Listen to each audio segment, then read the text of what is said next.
Pourquoi être heureux? Pourquoi cette sorte d'injonction sociale à être heureux? Injonction sociale qui est inscrite, si je ne me trompe, dans, la Déclaration des droits de l'homme, hein, je pense ou en tout cas aux États-Unis. Il faudrait que je vérifie ce que je dis parce que j'ai un petit blanc, mais il est mis le droit d'être heureux comme étant un droit, un droit social et politique.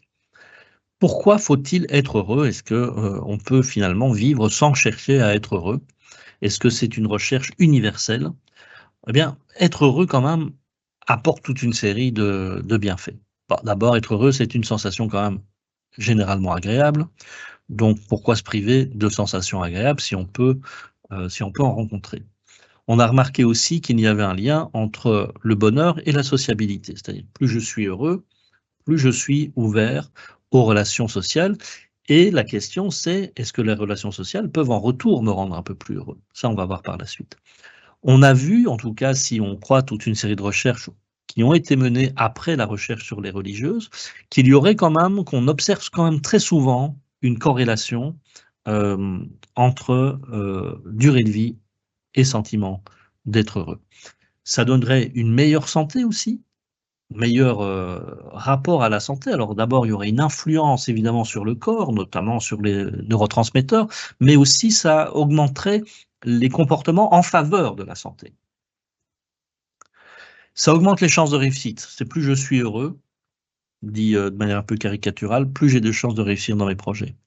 C'est lié à une meilleure maîtrise de soi. Hem, Être heureux, meilleure maîtrise de ses émotions, corrélation de nouveau, plus grande créativité. Là, c'est un peu surprenant parce qu'on a un peu tous en tête l'idée d'artistes un peu maudits, qui, sont très créatifs, mais justement ne sont pas très heureux et s'ils deviennent heureux à un moment donné, beh, ils créent plus. Ouais, donc voilà, ça c'est un peu, à mettre en débat avec notamment la notion de sublimation, hein, qui est justement pouvoir, je vais un peu simplifier l'idée de la sublimation, mais peut-être, ne pas être trop malheureux en créant à partir de mon malheur. C'est-à-dire, éviter quelque part un malheur supplémentaire en créant à partir de mon malheur.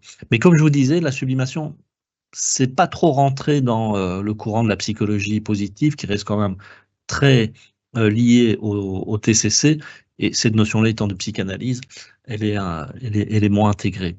On est plus persévérant quand on est heureux. Aussi, de nouveau une corrélation qui a été observée. Donc tous les points que je vous dis ici, ce sont pas, l'avis de Seligman, à son réveil, il s'est dit: «Tiens, il y a un truc là». Non, c'est plutôt le résultat donc d'études, de recherches qui ont été menées sur cette notion-là. Donc voilà pourquoi finalement, on aurait quand même un certain intérêt à être heureux dans la vie.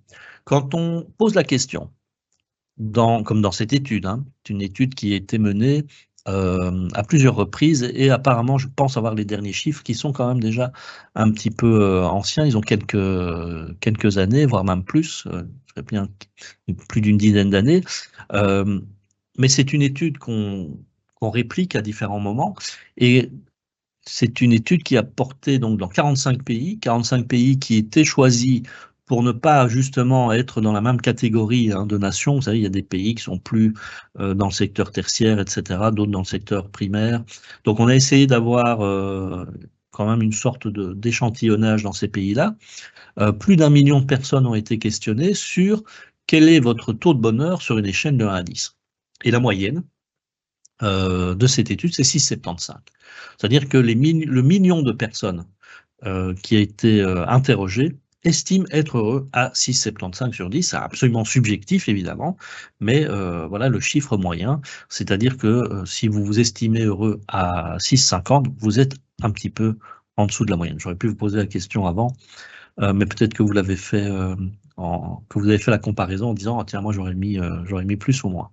Mais comment mesure-t-on le bonheur? D'abord, est-ce qu'on peut mesurer le bonheur? On l'a fait là sur une échelle de 1 à 10.